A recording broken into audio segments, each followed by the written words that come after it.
মসজিদে ঢুকেছেন, আপনি সালাত আদায় করবেন, ঠেকিয়ে রেখেছে লাল বাতি জ্বালিয়ে রেখে। কি বাতি জ্বালিয়ে রেখে? ও সুন্নাতকে ঠেকিয়ে রেখেছে যে এখন সুন্নাত পড়তে পারবা না। এখন নাকি মুফতি সাহেব খুতবা দিচ্ছে।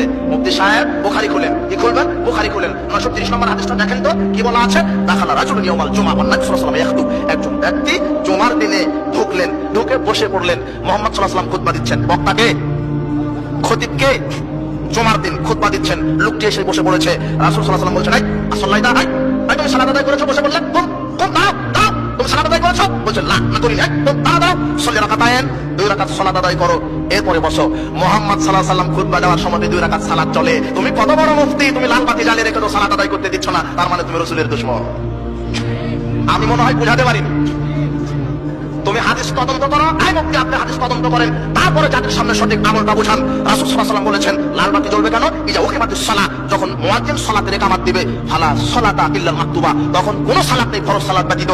আপনি মসজিদে ঢুকেই মসজিদের হক 2 রাকাত সালাত আদায় করতে হবে। সালাত আদায় প্রথমেই সালাত আদায় শুরু করতেই যদি ফরজ সালাতের জন্য ইকামত হয়ে যায়, আর কোনো সালাত নেই, সালাত ছেড়ে দিবেন। রাসূল সাল্লাল্লাহু আলাইহি ওয়াসাল্লাম বলছেন যে এই নফল সালাত শুরু করেছিলেন, ইকামত হওয়ার কারণে আপনি সালাত ছেড়ে দিলেন, আপনি এই নফলের পূর্ণ সওয়াব পেয়ে যাবেন। লাল বাতি জ্বালিয়ে ঠেকে রেখেছে যে সুন্নাত পড়া যাবে না, আর ফজরের সালাত আগে 2 রাকাত সুন্নাত পড়তে হবে, তারপরে ফরজ পড়তে হবে। তাই তো জামাত এদিকে শেষ হয়ে যাচ্ছে, পাড়াপাড়ি করে এসে আগে 2 রাকাত পড়ে তারপরে জামাত ধরতে গিয়ে জামাত